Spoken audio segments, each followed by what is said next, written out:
Hello, welcome to the news on Lagos Television. I am Bababumi Agbibi. The Senate has denied fixing its own salaries, contrary to recent reports.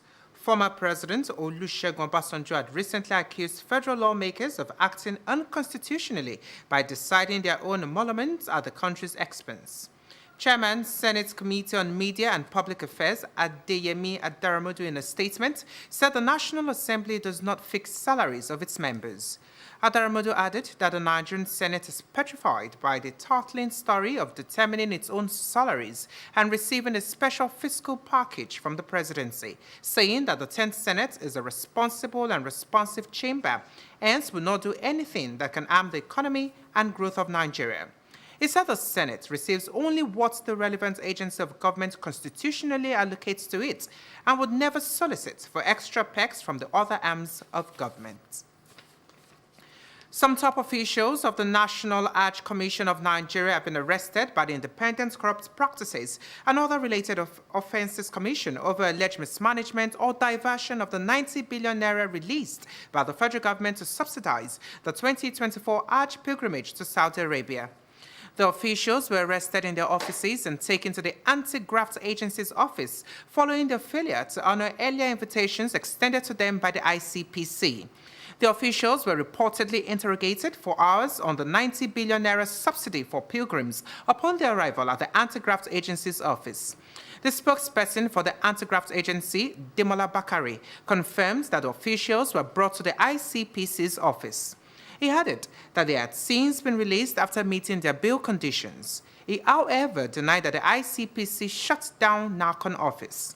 The arrest of the officials of the commission comes days after the Economic and Financial Crimes Commission interrogated NARCON chairman Jalal Arbi over alleged mismanagement of the 90 billion naira 2024 Hajj subsidy. Following the alarm raised by the governor of Niger State, Mohammed Bago, the National Assembly had opened a probe of NARCON over the alleged misuse of the funds. However, at a post-Hajj press conference in Abuja on July 29, Arabi insisted that the funds were transparently utilized, dismissing insinuations of corruption. Residents of Bariga in Lagos State have been advised to imbibe proper environmental hygiene. Commissioner for the Environment and Water Resources, Tokunbo Wahab, gave the advice during an advocacy campaign and cleanup exercise in the area. Bukola Teloko reports.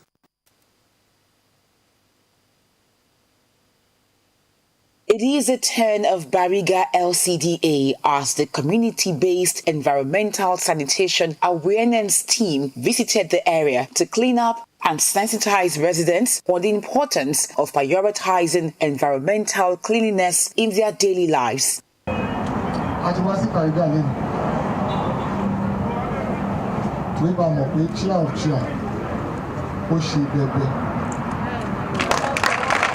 The team is led by the Commissioner for the Environment and Water Resources, Tokunbo Wahab. Let us take ownership of our environment and be clean.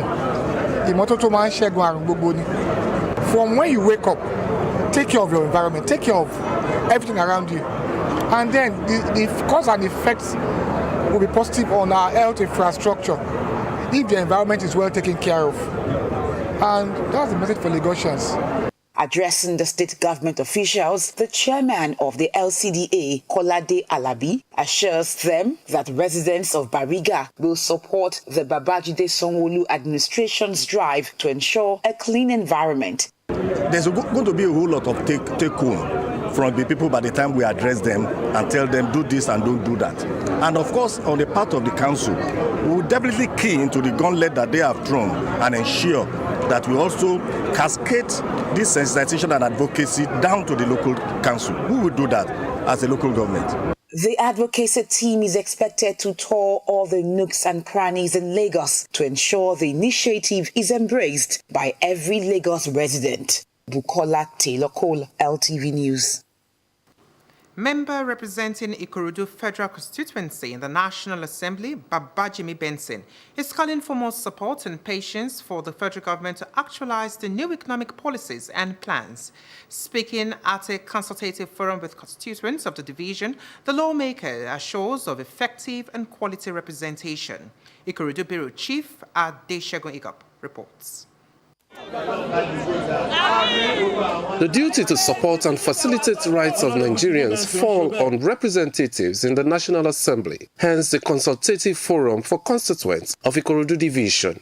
Member representing Ikorodu Federal Constituency in the National Assembly, Honorable Babajimi Benson, says it is a responsibility to the plight of the electorate. Ikorodu Division gave the highest votes during the presidential election. So anytime the president sees me, he sees Ikorodu, he sees the people who labored and who have consistently been progressives with him. So he wants to do a lot to them. So a lot of the good things I bring back to my constituency is as a result of the votes, the dividend of the democracy we're bringing, and they ain't seen nothing yet. We're still going to do a lot more. The lawmaker adds that the forum is an opportunity to unite constituents, urging them to take advantage and be involved in the decision-making process and policies of government. We were at ground zero, so we're building blocks for a greater tomorrow for Nigerians. So it's good that he's been challenged, he's been stripped. So he needs to rebuild his reputation. And I know he's going to do that undoubtedly. And very soon, Nigeria would attain the eminence that its true qualities offer. Stakeholders in the division applaud the quality representation of the lawmaker, calling on other political leaders to follow suit. Doing this will give you more opportunity to be able to tell the people what the government actually have in plan and what we are doing. And rightly, as you have said, there's a serious gap between the government and the people. The people don't really know what the government is doing. So a forum like this will be able to communicate some of the government policy and exactly what government is also doing to them. Some people have been there before. I will never saw the traces of what they have done. He's leaving a sort of legacy which others will follow. Enjoy what we call democracy. So we just have to praise him.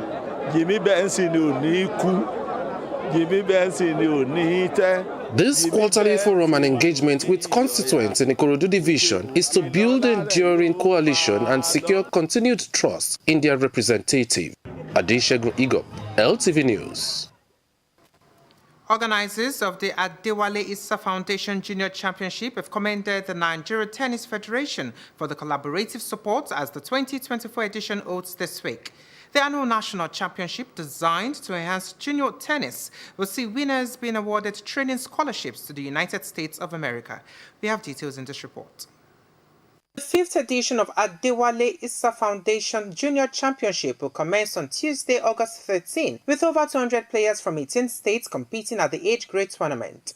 Endorsed by the Nigeria Tennis Federation, the week-long event will see future stars storm Lagos to showcase their talents and battle for honors in 3 categories: under 12, under 14, and under 16 boys and girls. Speaking at a press conference heralding this year's tournament, Nuruddin Issa, son of renowned Nigerian tennis star Adewale Issa, reaffirmed the commitment of the organizers to enhance grassroots development and support upcoming players through scholarships. Issa stated that the organizers are happy to continue the competition, which has been pivotal to the development of junior tennis in Nigeria. He revealed that winners in the under 12 category will receive a complimentary training tour of the United States of America.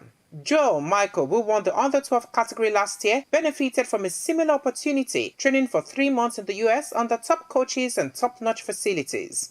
The youngster shared his experience of the life-changing tour. The experience was good. The coaches were being nice to me on the court and outside the court. Even some things when I don't do right, they tell me to do it right, and then I do it better than before. On the court, I was being nice to them, and they were being nice to me too. We talked about Joel coming to the US. He was not just hopped onto the plane and he got there. It was the Tennis Federation helped with the supporting letters to get to the embassy so that he can get the visa. So they've always been supportive, you know. And then when it comes to monetary, this tournament is solely sponsored by the the family. He used to catch them young, and that's why we're standing from where he started from. And then he had produced so many champions and leaders, tennis, so many of them that are known, Kubu Sulaiman, Sadiq, and so many others, including Nuru Isa himself. They are, all of them, they all went through Alhaji Isa, so it's the same, whatever, that want to continue the same legacy, so we can even go further than he did.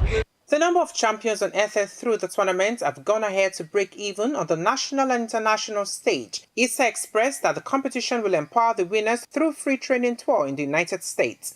The AIF Junior Championship, which was instituted to immortalize the tennis icon, will hold at the tennis section of the National Stadium in Surulere.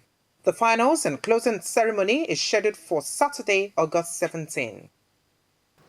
On the foreign scene, a wildfire fueled by gale force winds is spreading to the edge of Athens as thousands of residents are told to flee their homes. 2 hospitals in Penteli, north of Athens, have been evacuated today as the wildfires continue to spread. Authorities evacuated both the Penteli Children's Hospital and the 414 Military Hospital. Around 670 firefighters, 27 forestry teams, 183 vehicles, and 32 aerial units are involved in fighting the wildfires, which broke out on Sunday afternoon. The winds in the next few